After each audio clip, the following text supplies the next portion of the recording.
Le squelette est la charpente qui soutient le corps et protège les organes internes. L'articulation de la hanche supporte la majeure partie du poids du haut du corps. Lorsqu'une personne vieillit, ses os deviennent plus fins et plus cassants, ce qui augmente le risque de lésion. Les articulations de la hanche se trouvent dans le bassin. Elles assurent la jonction entre le torse et les jambes et supportent le poids du haut du corps.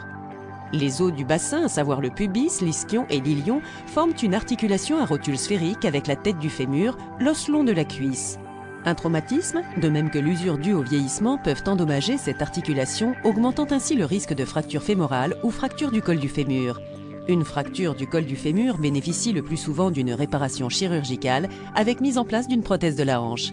Lors d'une arthroplastie de la hanche, le cotyle est débarrassé de tout cartilage et os arthritique. Une cupule en plastique est fixée dans le cotyle élargi. Ensuite, la tête du fémur est retirée et remplacée par l'insertion dans le fémur d'une sphère métallique.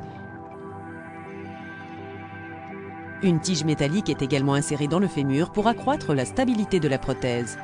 Les personnes âgées, ainsi que les sujets atteints d'ostéoporose, présentent un facteur de risque accru de fracture du col du fémur, nécessitant une intervention chirurgicale avec mise en place d'une prothèse de la hanche. Il existe plusieurs complications possibles associées à cette procédure qui doivent faire l'objet d'un entretien avec un médecin avant une intervention chirurgicale.